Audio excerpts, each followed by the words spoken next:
આચાર્ય સાહેબ શ્રી, વાલા શિક્ષકગણ અને મારા પ્રિય વિદ્યાર્થી મિત્રો, આજે આંતરરાષ્ટ્રીય મહિલા દિવસ. દર વર્ષે 8 માર્ચ સમગ્ર વિશ્વમાં મહિલા દિવસ ઉજવવામાં આવે છે. આ દિવસ મહિલાઓના સન્માન અને તેમના યોગદાનને યાદ કરવા માટે મનાવવામાં આવે છે. મહિલાઓ આપણા જીવનના મહત્વની ભૂમિકા ભજવે છે. એક માતા આપણું લાલન પાલન કરે છે, શિક્ષિકા આપણને જ્ઞાન આપે છે અને ઘણી મહિલાઓ ડૉક્ટર, વૈજ્ઞાનિક અને નેતા બનીને દેશને આગળ વધારવામાં મદદ કરે છે.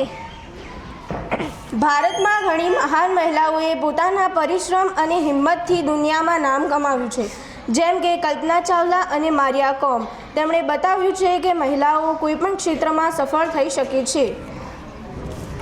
આ દિવસ આપણને શીખવે છે કે આપણે મહિલાઓનો સન્માન કરવો જોઈએ અને તેમને સમાન અધિકાર આપવો જોઈએ.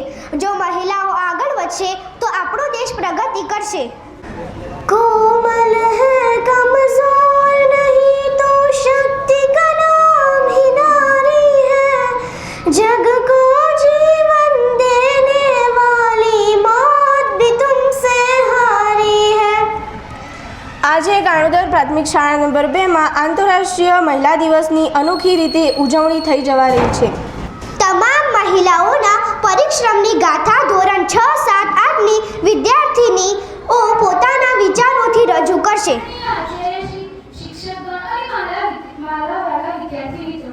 આજે 8 માર્ચ આંતરરાષ્ટ્રીય મહિલા દિવસ તરીકે ઉજવવામાં આવે છે, જેનો મુખ્ય હેતુ મહિલાઓના સન્માન માટે અને તેમની સિદ્ધિઓની ઉજવણી કરવાનો છે. Good morning everyone. તમે બધા જાણો છો, આ દિવસ લિંગ સમાનતાની હિમાયત, મહિલાઓના અધિકાર માટેના સંઘર્ષને યાદ કરવા અને સમાજની તેમની ભૂમિકાઓનું સન્માન કરવાનો પ્રતીક છે. મહિલાઓ સમાજ અને પરિવારનો આધારસ્તંભ છે. આજે હું લાગી છું નારી શક્તિ વિશે પ્રેરણાદાયી અવતરણો. નારી એ સમાજની અડીખમ શક્તિ છે. સ્ત્રીઓના આત્મવિશ્વાસ અને હિંમતને આગળ વધારવા માટે આ અવતરણો ખૂબ ઉપયોગી છે. નારી શક્તિ માત્ર ઘર સીમિત નથી, તે સમગ્ર વિશ્વની પ્રેરણા આપે છે. Good morning all of you. પૂજનીય આચાર્યશ્રી, શિક્ષકગણ તથા મારા વહાલા વિદ્યાર્થી મિત્રો, આજે હું તમને આંતરરાષ્ટ્રીય મહિલા દિવસ નિમિત્તે મહિલાનું મહત્વ વિશે સમજાવી. મહિલા માતા, બહેન અને પત્ની તરીકે પરિવારને પ્રેમ, સંસ્કાર અને માર્ગદર્શન આપે છે. બાળકનું પ્રથમ શિક્ષણ માતા પાસેથી મળે છે, તેથી મહિલાઓને પ્રથમ ગુરુ કહેવામાં આવે છે. Good morning, respect principal, teacher and my dear friends. Today I would like to say a few words about International Women's Day. It is celebrated on 8 March to honor and appreciate women all over the world. Women are very important live in the world. સ્વામી વિવેકાનંદે કહ્યું છે કે જેમ પંખી એક પાંખ વિના ઉડી શકતો નથી, તેમ સ્ત્રીની સ્થિતિ સુધાર્યા વિના વિશ્વના કલ્યાણની કલ્પના કરવી અશક્ય બને છે. મહિલા સશક્તિકરણનો અર્થ સશક્ત, આત્મનિર્ભર અને તેને મુક્ત બનાવવાની છે પણ છે.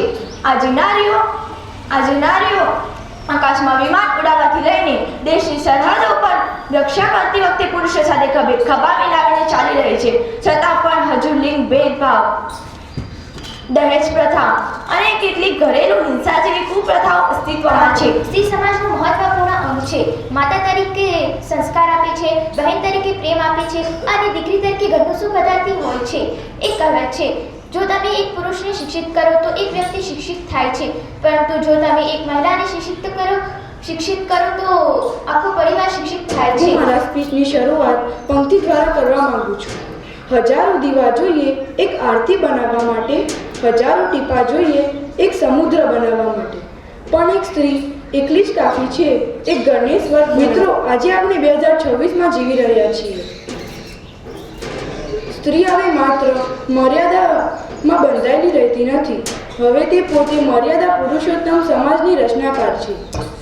આ વર્ષની થીમ છે કે રાઇટ્સ, જસ્ટિસ એન્ડ એક્શન. આનો ચાલો, બધાને લાગે છે કે મહિલા કંઈ કરી શકતી નથી, તેનું કામ તો બસ ઘરમાં બેસીને ખાવા બનાવવાનું અને ઘરકામ કરવાનું જ છે.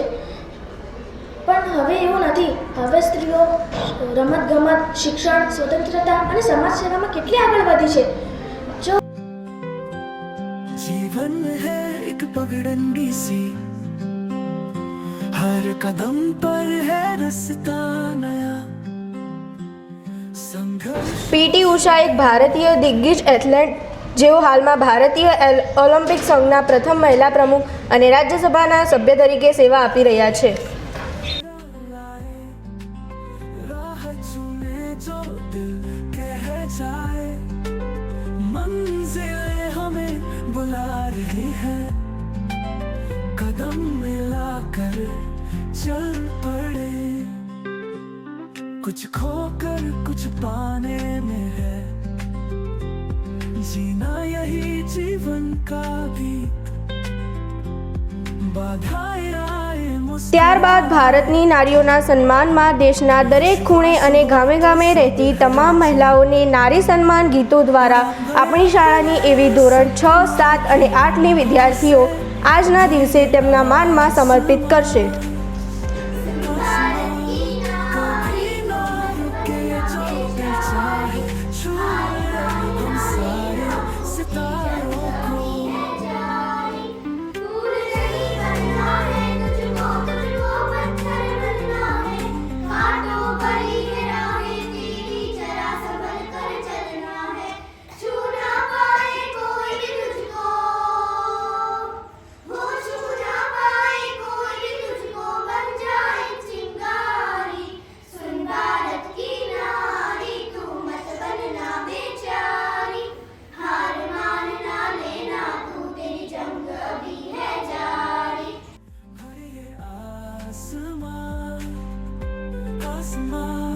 कभी ना रुके जो दिल चाहे छू ले हम सारे सितारों